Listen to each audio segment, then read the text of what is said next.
Good afternoon, everyone. Children's National Hospital and the American Diabetes Association welcome you to our virtual Safe at School Parent Workshop. We are so glad that you are here. I am Dr. Fran Kogan, Director of the Children's National Hospital's Diabetes Center and a member of the American Diabetes Association Safe at School Working Group. As a healthcare provider in the endocrine division, we are directly involved with school-aged children on a daily basis. As children spend most of their waking lives at school, it is imperative that they receive appropriate diabetes care and be allowed to self-manage when they are capable of doing so and attend field trips as well as participate in extracurricular activities. In addition, I have also had the honor to participate in the writing and the development of the American Diabetes Association's latest Diabetes Medical Management Plan and School Guide. First, I want to let you know that we are recording this session, and a link to this session will be made available on the ADA's website. The first part of today's session will provide an overview of Safe in School, and then we'll cover federal and state legal protections for children with diabetes in the school and childcare settings, talk about essential written plans like the Diabetes Medical Management Plan and Section 504 Plan, and let you know how to access ADA's online resources and tools. After the presentation, there will be time for questions and answers. As you are listening to the presentation, please be sure to type your questions in the comment box, and we will do our best to answer your questions both during and at the end of the presentation. Now, to take us through the informative presentation, we have the American Diabetes Association's Legal Advocacy Fellow, Jennifer Sherman. Jennifer supports the ADA's broad scope of legal advocacy on behalf of people with diabetes, including in the context of childcare, camps, employment, detention settings, and public accommodations. Jennifer provides support and serves as a resource for individuals with diabetes and their families, as well as attorneys representing people who face diabetes-related discrimination. In addition, Jennifer contributes to the ADA's impact litigation work and facilitates the ADA's provision of amicus support in cases affecting the rights and well-being of people with diabetes. Jennifer received her BA from George Washington University and her JD from Berkeley Law. And next, we have Crystal Woodward, the ADA's Director of Safe at School. Crystal is considered a national authority on the rights of students with diabetes and has spoken at conferences and forums throughout the United States and internationally on how to effectively advocate on behalf of students with diabetes. She is a type 1 diabetes parent who began her advocacy as a volunteer for ADA to pass the first Safe at School law in the nation in Virginia, as she successfully pursued an Office for Civil Rights complaint, resulting in a settlement that is still a nationwide model for safe and effective school diabetes care. Crystal, a former litigation paralegal, is a contributor to many journal articles and diabetes publications and is a longtime member of the Virginia Diabetes Council and serves on several diabetes youth and advisory and community boards. Thank you, Fran, for that introduction, and welcome everyone this afternoon. Thanks for joining us. My name is Crystal Woodward, and I am the director of the American Diabetes Association Safe at School Initiative. I'm really excited to be joined today by Jennifer Sherman, my colleague and ADA's Legal Advocacy Fellow. We're here today to give you some information on your children's rights in schools and childcare, as well as answer some of your questions. So I hope you find this presentation helpful and informative. Next slide. It's been a pleasure to work with Dr. Kogan and Children's National Medical Center to bring you this program this afternoon. As a reminder, the session is being recorded by the American Diabetes Association and will be made available shortly online for public access and viewing. And also, the information that we are providing today does not constitute legal or medical advice. If you have legal or medical questions, please consult with your healthcare provider or attorney. So the mission of the American Diabetes Association is to prevent and cure diabetes and improve the lives of all people affected by diabetes. And we accomplish this through research information and support, advocacy, and public awareness. Now, when I say to prevent and cure diabetes and improve the lives of all people affected by diabetes, this means children and youth as well. Today, we're going to focus our program on advocacy and specifically the Association Safe at School initiative, which includes a focus upon childcare. Safe at School is based on three main principles.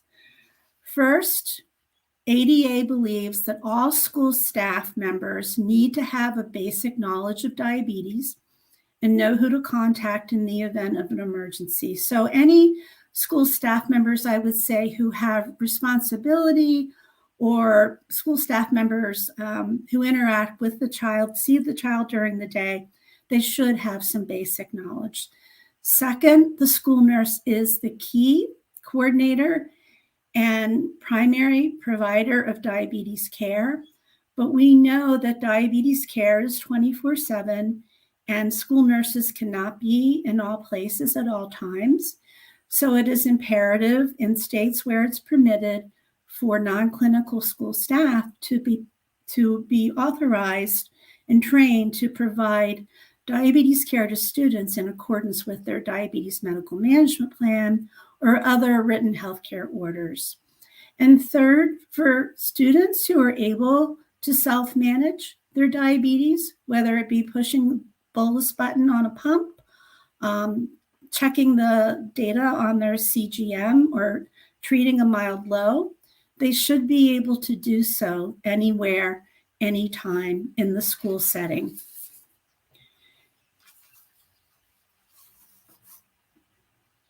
And these principles are supported by all of these organizations. So all of these organizations agree with ADA on these principles. So what do we know? As parents, for sure, we know that diabetes care is 24/7, and children with diabetes can never take a break. Parents should work with their child's school or childcare to ensure a smooth coordination and transition of diabetes management between home and school. However, it is important to recognize that the home and the school and child care settings may vary. They may not be the same. For example, you might change your child's infusion site at home, but staff, the school nurse and school staff, usually cannot be expected to change that site. At home, you may make, and I'm sure you make, treatment decisions based on the CGM data. And while school staff can certainly still use that CGM data, they cannot be expected to respond to every data point. Parents need to make sure that childcare has all the supplies needed to care for the child. And just keep in mind, fluctuating and out of range blood glucose levels may adversely impact learning and behavior. And it's very important for parents to work with their provider to create the diabetes medical management plan or written medical orders, and also to work with the school staff to develop other written plans, such as the Section 504 plan or the Individualized Education Program, or IEP. So what are the goals for safety and inclusion for the child? Well, we know how critical it is for children with diabetes to have their management needs met 24/7, to help them stay safe and healthy, and to ensure that they are best positioned for academic success and optimal participation in all school activities. So with that in mind, the goals are for schools and childcare centers to provide a medically safe environment for our children. Childcare centers generally must provide children with diabetes the same access to childcare as their peers. Students with diabetes must have the same access to educational opportunities and all school-sponsored events like field trips, after-school activities, recess, the same access as their peers who do not have diabetes. And schools and childcare providers need to work with the parent and the child to support daily diabetes management needs. So what are some key strategies? Parents, we have some extra work to do before we send our kids with diabetes off to school and the childcare, but just a few general tips. Please approach the school, the childcare provider in the spirit of cooperation. Be willing to work with staff. Understand, many times there are capacity and bandwidth issues. Also, many times there's a learning curve, and the staff of both schools and childcare, they need to learn about diabetes. They need to learn and understand your child's diabetes. So please be supportive and engage in that spirit of cooperation. Be realistic. We're all human, right? Please remember to be reasonable, and all perspectives need to be respected and considered. Communicate early and often with personnel who will be directly responsible for your child. Communication is paramount. Be your child's advocate, but maintain an open mind and have a willingness to listen to others. Provide a complete kit of current and clearly labeled supplies, snacks, including complex carbohydrates like peanut butter and crackers, and fast-acting forms of carbs like juice and glucose tabs to the school. And finally, work with your diabetes care team to develop the right plan and to prepare the staff for a successful school year through training and support. And one final point is to always make sure the school and childcare staff have the parents' current contact information, because we know that sometimes can change, and it's important, of course, for the school and the childcare staff to be able to reach the parent. So what does discrimination look like at school and childcare? And I know many times when we think of school or childcare, we don't think about when a child is denied enrollment in childcare. We don't think about that being discrimination, or when at school there's no one to give a child insulin or to help with the bolus. Many times we don't think about that as discrimination, but discrimination is when a child cannot access the environment safely, and safety and health cannot be maintained. When that does not happen, that is discrimination. So we're here, Jen and I are here to help reduce discrimination against children with diabetes in these settings.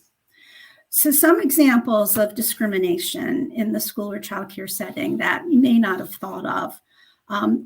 If a parent is required to come to school or childcare to give insulin or provide other diabetes care, that should not be happening. That responsibility is upon the school or the childcare to make sure trained individuals are available to provide that diabetes care. Discrimination is when children are being refused enrollment by a child care provider. That happens. I just heard about an instance of that this morning, as a matter of fact, sadly enough. Schools and child care without a nurse or other trained non-clinical school staff. As I said previously, we know that school nurses can't be in all places at all times, and not every school has a school nurse. And in the childcare environment, there's usually not a nurse or licensed healthcare professional available. So we rely upon lay personnel to be trained to provide that care. children being told they can't go on field trips or participate in sports or after-school clubs because they have diabetes, because there's no one there to help them to manage their diabetes. That's discrimination. Student athletes not being able to safely participate in school sports because there's not a trained coach or an athletic trainer, and maybe the parents are being told that they have to go to practice or ride the bus to an away game in order for the student to be able to participate in sports. Just know this is discrimination. Students who are denied access to their smart devices to manage their diabetes, that's discrimination. And students who are denied the opportunity to take an exam at an alternate time if they are experiencing hypoglycemia or hyperglycemia. And these are just a few examples of discrimination that we frequently hear about. So there might be others that your child is experiencing. Now I'm going to turn the program over to my colleague, Jen Sherman. So Jen? Thank you, Crystal. All right, next we're going to move to legal protections. This will help you understand a little bit of the relevant federal and state laws that provide legal protections to students with diabetes and place legal obligations upon schools and childcare to provide appropriate diabetes care. Okay. So there are a few different federal laws and some state laws that provide protections to children with diabetes. For example, DC has a law in place, and the Office of Civil Rights has a determination in place that supports the provision of childcare to students with diabetes by the school nurse and trained non-clinical school staff. To learn more about these laws in a little bit more detail than what I'm going to go over today, you can go to our website to understand how they work, how you can use these laws to ensure your students' diabetes management needs are met during the school day and at all school-sponsored events, including field trips and extracurricular activities. Okay, first we're going to talk about the Americans with Disabilities Act. So who does this act apply? Under the ADA, under Title II of the ADA, it applies to schools and childcare programs operated by a state or local government or conducted on public school grounds. This would be an after-school program. Title III of the ADA applies to what's called places of public accommodations. So what is a public accommodation? In the law, this is defined as businesses that are generally open to the public and that fall into one of 12 categories, such as hotels, restaurants, movie theaters, grocery stores, banks. Most relevant to us, the law includes nurseries, elementary, secondary, undergraduate, or postgraduate private schools or other places of education, and daycare centers. So what does the ADA require? So whichever title of the ADA you fall under, whether it's Title II or Title III, there are two main requirements as it concerns childcare and schools. First, the law prohibits discrimination on the basis of disability. It states, no individual shall be discriminated against on the basis of disability in the full and equal enjoyment of the goods, services, facilities, privileges, advantages, or accommodations of any place of public accommodation by any private entity who owns, leases, or operates a place of public accommodation. Okay, that's a lot of words. A word about disability, this law applies to individuals who have a disability. And in our case, diabetes is recognized as a disability under the ADA, so all children with diabetes are covered by the ADA. That was a very long definition. So what does all of this mean in practice? In childcare, childcares cannot deny a child enrollment simply because they have a disability, unless that child's disability poses a direct threat to the health and safety of the child or others. And schools cannot exclude children from participating in their activities just because they have a disability. Second, the ADA requires schools and childcare to make what's called reasonable modifications in its policies, practices, or procedures to ensure that a person with a disability can access the program. So what does all of that mean in practice? Schools and childcares may need to change or make exceptions to any policies that stand in the way of a child with diabetes fully participating in the program. These changes are sometimes referred to as reasonable accommodations, but there are in fact modifications or changes to the rule that allows a child with diabetes to benefit from the program just like their peers. And the key word is that these modifications must be reasonable.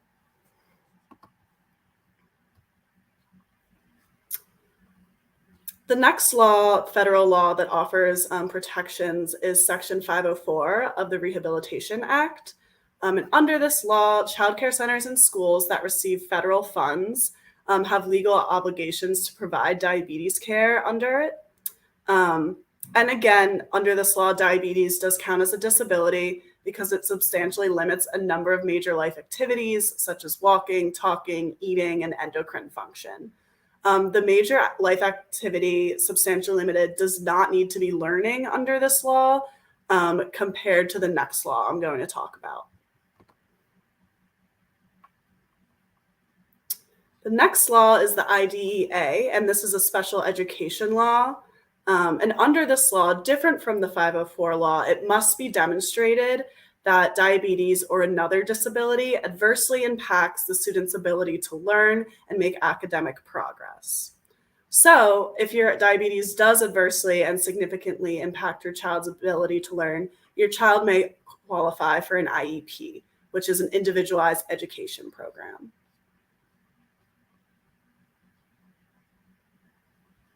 Okay, before we move on to discussing some lawsuits and settlement agreements in this area, I just wanted to give some examples of what the law requires in the context of schools and childcare programs. So these are the most common reasonable modifications needed by children with diabetes.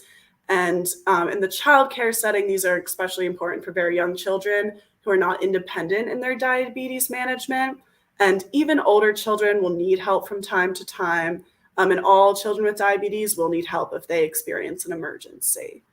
So first we have designating and training childcare and school staff to provide care, including bus drivers, is the first accommodation. The second is checking blood glucose levels. And this is something done by and for a child with diabetes multiple times per day. This could be done with a traditional finger stick and blood glucose meter, or can be done with what's called a continuous glucose monitor, or CGM, which is attached to the child's body and provides continual measures of glucose. If a child's glucose level is too high, they'll need insulin and the administration of insulin, whether by syringe, insulin pen, insulin pump, is a reasonable modification. In addition, the next thing that we see as a reasonable modification would be counting carbohydrates. And this would be a reasonable modification for all children, whether they know how to count themselves and just need confirmation, or they're very young and a staff person needs to do this for them to ensure the right insulin dose.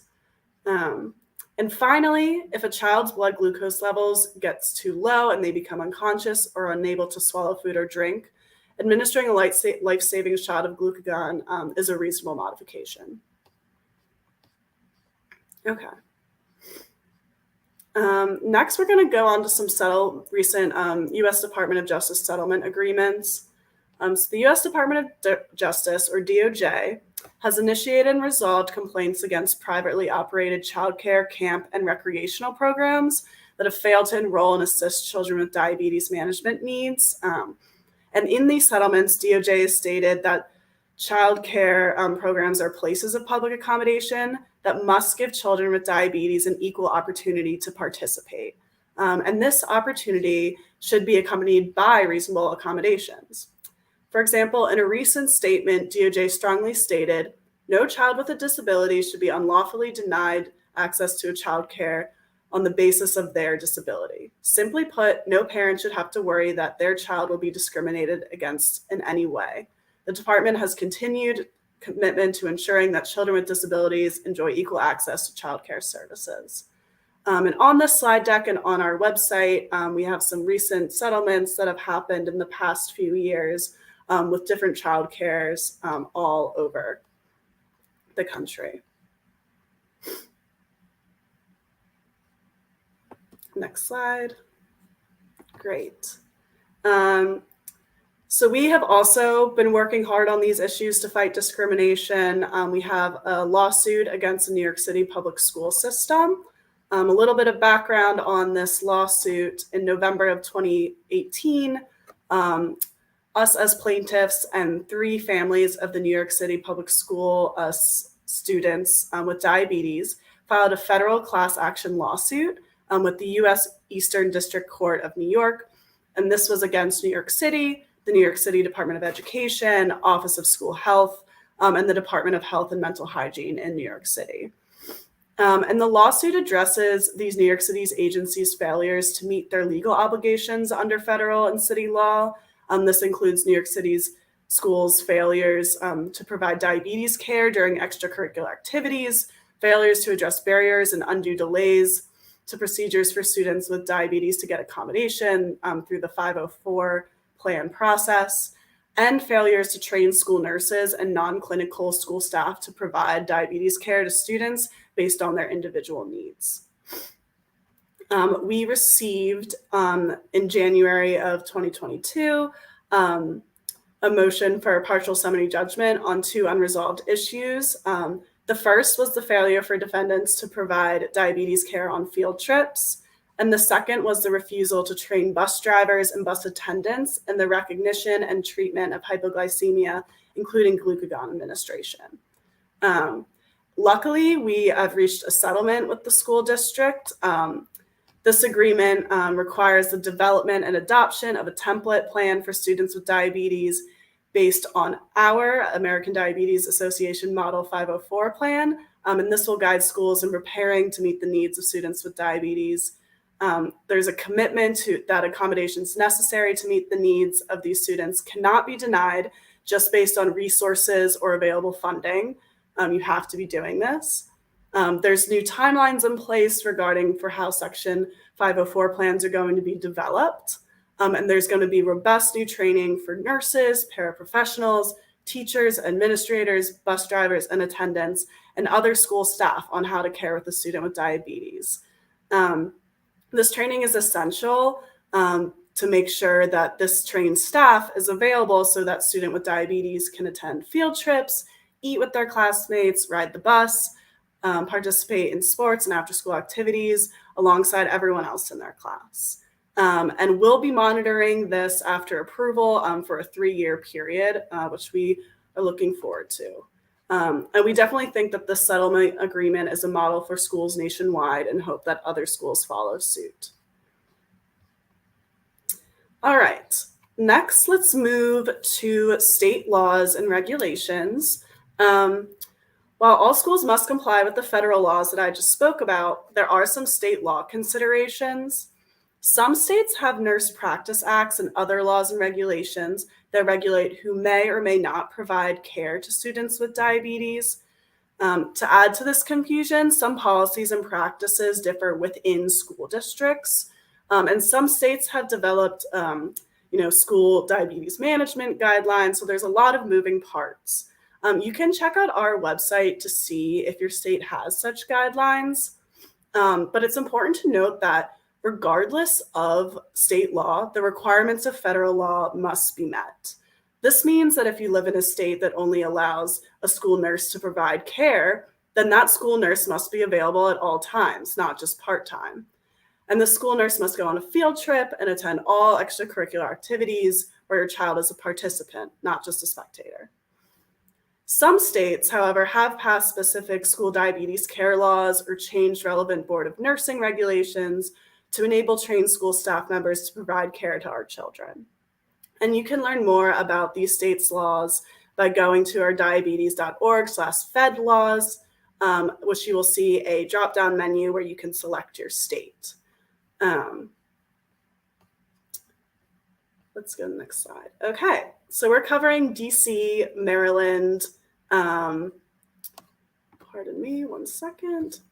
We're covering DC, Maryland, and Virginia on this talk, so I just wanted to go through the laws for those specific sections. Let me just get to my slide. So in DC, a trained employer agent of a school acting under the general supervision of a licensed health practitioner may administer medication to a student for diabetes, which means that it's not just nurses that have to do all of these care tasks.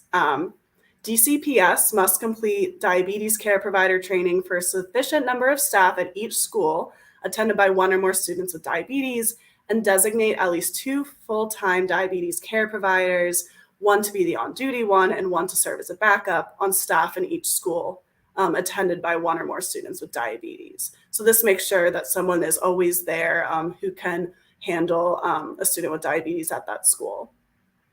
In terms of self-administration, with a written authorization form from a parent and health practitioner, a student can carry and self-administer medication in the school anytime, anywhere. Moving on to Maryland, the Maryland Department of Health and Mental Hygiene and the Maryland Department of Health have created guidelines pursuant to statute requiring training to ensure school personnel are available to administer insulin and glucagon during the school day and at school-sponsored activities with parental consent. They also have a self-management part of their statute as well. And moving on to Virginia, which was one of the first places in the country to do this, public schools must train 1 or 2 employee volunteers, depending on staff size, in insulin and glucagon administration when medical professionals are not present. And both the parent and provider have to authorize this unlicensed staff to administer this with a similar form. There's also a self-management component with authorization from parents and medical prescribers. And then finally, a local school board employee who's a registered nurse, licensed practical nurse, or certified nurse aide who has been trained in the administration of insulin, including the use and insertion of insulin pumps and the administration of glucagon, can assist a student who's diagnosed with diabetes, who carries an insulin pump with the insertion or reinsertion of the pump or any of its parts. Okay, that was a lot of federal and state law information, but I think we're going to move on next to written plans. There's a number of key types of written plans parents and guardians should be aware of, and I'll talk about them in a little bit more detail in the next slide. These written plans are essential to make sure that the school meets the needs of your child in accordance with your provider's instructions and to make sure that your child's being treated fairly. Okay, so this slide details 5 plans that schools commonly use to document and support the delivery of care as it's prescribed by the student's healthcare team. So I'm going to go through them one at a time. The first is the Diabetes Medical Management Plan, or DMMP. The simplified way to think of the DMMP is to think of it as doctor's orders. It specifies what needs to be done to manage a particular student's diabetes. The DMMP is written by the healthcare team with input from the student and parent or guardian, and it's signed by a healthcare provider. Now, the 504 plan is a broader accommodations plan developed under Section 504 of the Rehabilitation Act, which I discussed a little bit earlier. A 504 accommodations plan documents reasonable accommodations needed to support academic progress and ensure equal opportunity. This plan is written by the 504 team, which includes the student, the family, the school nurse, teachers, and administrators. An individualized education program, or IEP, is required for a student who receives special education and related services under the Individuals with Disabilities Education Act, IDEA, that I discussed earlier. An IEP includes the section on health, but it is a comprehensive document that addresses all areas of a student's education and related service needs. It's written by an IEP team, including general and special educators, related service professionals, administrator, parents and guardians, and the student. And so either the Section 504 plan or an IEP may include implementation details from the DMMP that either duplicates or replaces a separate IHP plan.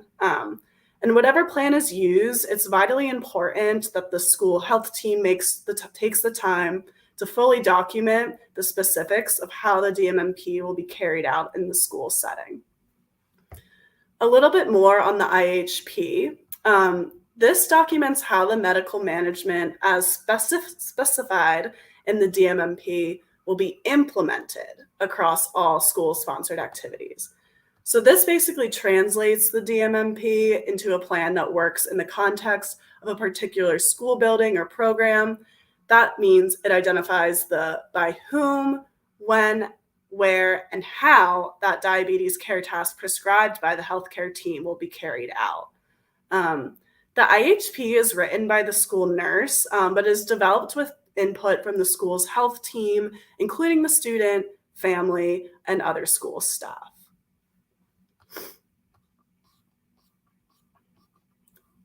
Okay. So you're probably wondering, how can I get a DMMP? We have a sample diabetes medical management plan that we have created that can be shared with your child's diabetes provider. However, I will note that some states have their own versions that the school would prefer you to use. No matter which plan your child uses, parents and guardians and providers should make sure all aspects of diabetes management at schools are addressed in accordance with the ADA sample plan. And we have an updated DMMP for childcare, which will hopefully be coming out in the next few months. Okay, next slide.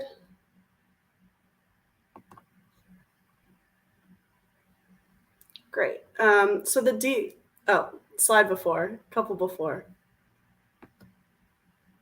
Oh, we're flying through them. It's the one that says Diabetes Medical Management Plan Healthcare Provider Orders.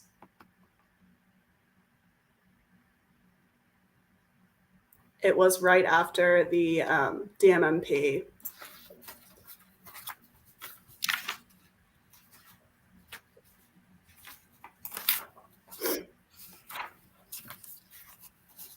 All right, we can move on to the Section 504 plan. So what is a Section 504 plan? I went over this a little bit earlier. I think just a few key things to note is that parents and guardians should approach the development of their child's 504 plan proactively and collaboratively. That is, develop a plan even when things are going well, because the staff or the situation could change tomorrow. You never know. So you want to have a plan in place in case anything changes. Accommodations should be reasonable. I think it's important to keep that in mind. You know, as Crystal mentioned earlier, the care plan at home might be a little bit different than the care plan at school. It's definitely safer for your child if everything is in writing and everyone understands their role. And a DMMP or healthcare plan is not a substitute for a Section 504 plan, IEP, or other written accommodations plan. Okay, we are back on the DMMP slide. I guess I'll just hit a couple more points on this. I think we all know by now that it needs to be created by your child's diabetes provider. And these are some of the things that it could include. And this is some of the things that our sample DMMP includes. We also go above and beyond this and include a few different more sections, but that would be emergency contact info, blood glucose monitoring or CGM information, glucagon administration, what to do with exercise and sports, recognition and treatment of hypoglycemia and hyperglycemia, insulin administration information, meal and snack schedule, and level of self-care. And these are both on the school and childcare DMMPs and should be filled out accordingly. We can go to the next one after this. Okay. So some of the benefits of having a 504 plan or IEP, if your child qualifies for that, you know, why is this important? I think first, it's a validation of of the health condition and what the student needs to function optimally. The student also better understands the accommodations that are available to help them and help them focus on their education. For example, unrestricted access to the health office or the restroom. It's also important to use these plans because the plans themselves use a formal legal process for determining how needs will be met and addressing needs that are not being met. So it's a little bit more formal than a general conversation. And I think it also just provides students and parents and guardians with the comfort in knowing that students will be safely will be safe and treated fairly. I think the student and parents and guardians can also become better advocates when you understand what your rights are and what types of support can be helpful to provide optimal learning, safety, and equal access. And I think something that's very important to note are these plans are individualized. So the school and family should come together to make sure that the plan meets that individualized student's needs. What works for one student with diabetes might not work for another student, and that's fine, but we shouldn't be copying and pasting plans just because two people have diabetes. All right, so what is the 504 IEP process? There are some initial steps and considerations for a parent or guardian beginning this process. First, you should contact the school's 504/IEP coordinator. This can be many different people. Sometimes it's the school principal, school vice principal, guidance counselor, or teacher, but be sure to ask to figure out who that right point of contact is. Requests should be confirmed in writing. In fact, it's a good idea to keep a written log of all your communications with the school when navigating through this process. The school may even initiate this process if they kind of see a need for services or special education, but don't totally count on that. You might want to be a little bit more proactive. Some school districts may require an individual assessment to determine if a child is eligible for services under these laws. For example, a formal assessment is required for an IEP to determine if the child's eligible. And then again, with either plan, a team will be convened to discuss the student's eligibility. And then once eligibility has been established, the team will convene to develop a written plan, either the Section 504 or individualized education program. And so both of these plans are important pieces in a diabetes toolbox for all students with diabetes, and do not wait to write these plans until after a program arises. It's best to get it put in place as soon as possible. Okay. So here are some of the frequently asked questions that Crystal and I receive for the school setting. The first, come back, perfect, okay. The first is, what steps should an advocate or parent take if a student is encountering diabetes management issues at school? I think we first always want to go to education. Not everything has to be a lawsuit at the beginning. So educate the school on what the relevant laws are and the school's legal obligations. Often that education alone will be enough. But if that conversation doesn't work, we'd recommend drafting a letter explaining the child's rights. And we have template letters available just to do that. Can a school say they do not have anyone trained on diabetes management and therefore refuse to enroll a student or send a student to another school? No. Training school staff, in addition to a school nurse, to provide diabetes care enables a child to safely access the school setting. To get this training done, parents and guardians can be helpful in connecting the school nurse with a pediatric diabetes healthcare provider to conduct trainings.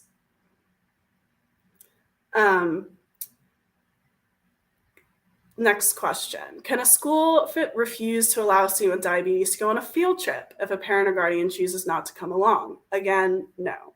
It's the school's legal obligation to provide the school nurse or a trained non-clinical school staff to provide care for the student during that field trip. A parent and guardian cannot be required to accompany the student as a condition of the student's participation.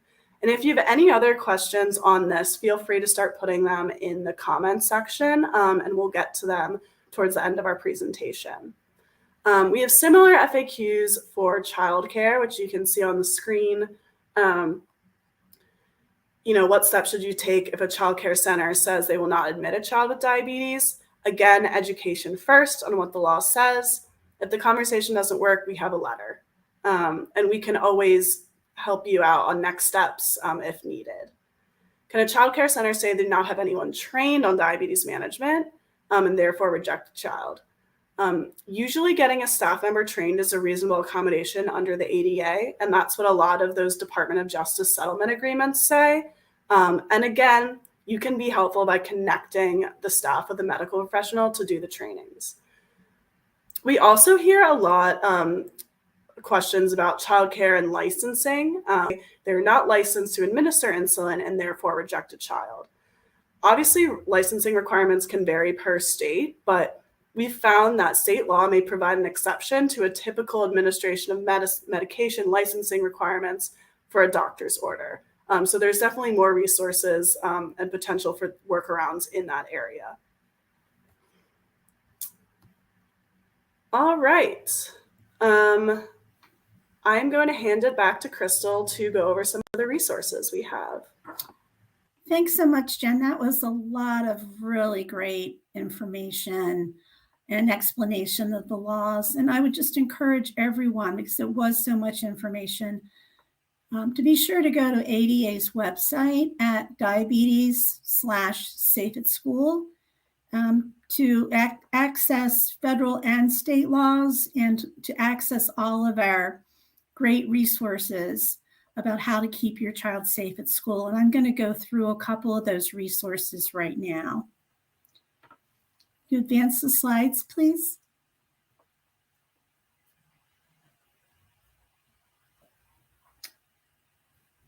Let's see. So I'm going to just keep on. I think we've got a little technical glitch. We do have a lot of resources for parents, schools, school nurses, school administrators, and providers available at diabetes.org/safe@school. These resources include our new school guide, Helping the Student with Diabetes Succeed, a guide for school personnel, which lays out best practice in the school setting based on ADA standards of care and other science. That is accessible from our website at diabetes.org/SAS guide. We also have recently updated school training modules that can be used by a diabetes educator or a school nurse to train non-clinical school staff. These are really great. We've got, I think it's 19 separate slide decks that cover topics from diabetes basics to insulin, to glucagon administration, to childcare. We have a slide deck that focuses on the 504 plan and the diabetes medical management plan, all these items we've talked about during this presentation. So please be sure to go to our website, again, at diabetes.org/safe@school, and you can access all of these school resources, and also that there will be a link to childcare. Someone had a question about CGM and the school's responsibility to monitor and follow CGM at school. And we have a really great comprehensive guidance piece on our website, and you can find that. I think we put the link into the comments at diabetes.org/SASCGM. So please take a look at that. Share it with your provider, share it with your school nurse. And again, another good resource to help with kids who do use CGM. We also have fact sheets.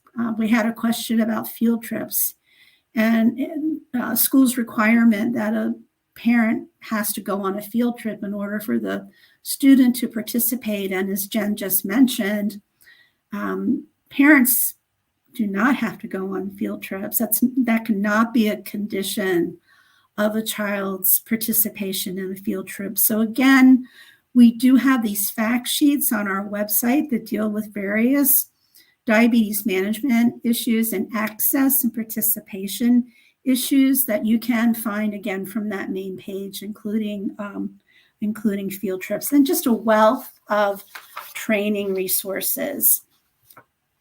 Are we able to advance the slides? If not, that's okay. I'll just keep talking so we can finish this out. So we know also that our kids grow up, right? Sometimes we don't like to think about that, but kids do turn 18 and many go on to college or to other post-secondary institutions, trade schools. So we have a that provides information and guidance on the rights of post-secondary students with diabetes. And you can access that at diabetes.org/college rights. And we're going to hopefully put up a slide at the end that has all of the links. So in addition to these great school resources, K through 12, we have specific childcare resources. We have a fact statement. We have a childcare specific diabetes medical management plan. We have tips for childcare, and they can also be found at diabetes.org/childcare, just one word. We try to make it very, very easy for you to find these resources. So there are, some key tips as a parent of now a grown young adult with diabetes. There are some tips and strategies we put together for parents in summation. First, make sure your child's diabetes medical management plan or treatment plan is always up to date. Certainly, we want to start the school year with that updated plan. And then there may be changes during the school year. Maybe your child transitions from multiple daily injections to a pump, and that DMMP would need to be updated, or your child's level and ability to self-manage diabetes changes, that would need to be updated in that treatment plan or DMMP. Work with your school nurse and your school administrator or your child care provider to make sure that there are trained staff available to provide care for your child. You find out what that training is. What are they being trained on? Who's doing the training? And know who these people are so that you can support these folks as best you can. Be a resource for your school or your child care. Many times the association will get calls looking for trainers for schools and childcare.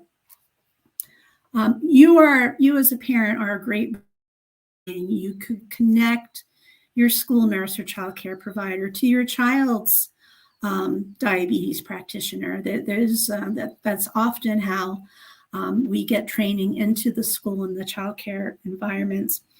Work with your school to develop a Section 504 plan or an IEP or other written accommodation plan for your child. Sit down, listen, try to be objective, understand where everybody's coming from, and then work to put together a plan that meets your child's best needs. Again, provide current contact information. That's another, it's actually a complaint I've heard a lot from school nurses, that they try to reach the parents and then the phone numbers change. So please be sure when you're working on these plans that you do have the current cell phone numbers or whatever phone number you use. Provide all the supplies and equipment and food for your child. That is the parent's responsibility to provide all of that equipment. Make sure you've got low snacks, you've got juice, make sure you've got backup. If your child's pumping, make sure there's a backup plan that's been agreed upon and has been memorialized in writing, and make sure you've got syringes and a vial of insulin or an insulin pen or whatever you have decided to use as your child's backup plan for when that pump fails. So, and then, of course, just going back to training, if you're if you're watching us now and you're in DC, Maryland, Virginia, please know that in these states and the District of Columbia, that non-clinical school staff who are willing to be trained, such as teachers, school secretaries, guidance counselors, just know if they're willing to be trained, they are authorized under state law to be trained to provide care to your child, including an insulin and glucagon administration. There are other states that also allow this. And if you want more information about that, again, you can go on our website and do the drop-down box, go to your state, and you'll be able to read about relevant state laws. Okay, next, I guess we can't do the slides. So, in conclusion, what do you need? What's needed for a happy and successful school year? Obviously, planning, get those written plans in place. Obviously, education and training, make sure that school staff are knowledgeable about diabetes, make sure they're knowledgeable about federal and state laws that are relevant to the provision of diabetes care in the school and childcare settings. Make sure there's been training, see how that you can be a resource for that training, how you can help to identify perhaps a diabetes educator in your community who could help with that training. Communication, just like anything else, communication is just so key and so important. Teamwork, we're a team. Your kids are going to be in school for a long time. So, we want to establish that team who's going to work together in the best interest of the kids very early on, because you all are going to be together for a long time. So hopefully, if we have planning, education and training, communication, and teamwork, that is a formula for a very safe, very successful, and very healthy school year. So now, were there any other questions? I know there were a couple of questions. I think I've already responded to those, but I'll give you another minute if you want to type a question into the comment that we might, where we might provide a response. So I'll give you another minute before we sign off, if there's anything. Dr. Kogan, do you want to come back on?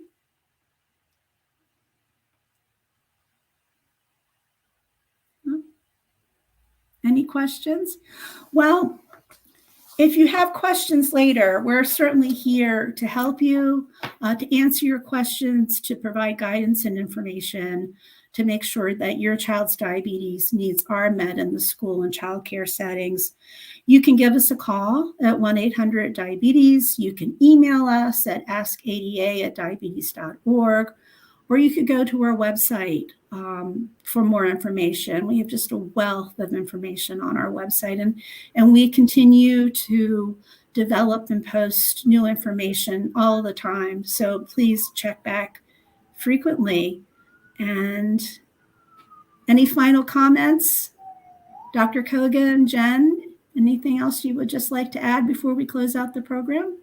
Well, I would thank you on behalf of the Children's National Population for providing this very, very important information. As many of you know, those that are listening, this is a very hot topic that is often brought up in patient visits. So I hope that you are able to glean as much information as possible, and remember that this is available online if you wish to share this with other families that may not have been able to see this presentation. Yes, and a link, just a reminder, a link to this program will be available both on social media and on ADA's website and children's websites. So there'll be a variety of ways that you can revisit this presentation and share this presentation. But if there's, Jeff, go ahead. I was going to say, if there are any other medical comments that someone would like to ask, I'm available to answer them. Not personal information, but certainly general information. So feel free to comment if you wish.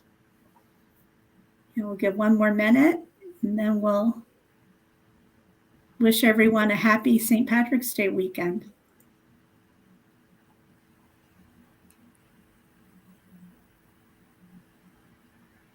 Okay, well, we are at 3:00, so I think we'll conclude this program. Thank you, Jen. Thank you, Dr. Kogan.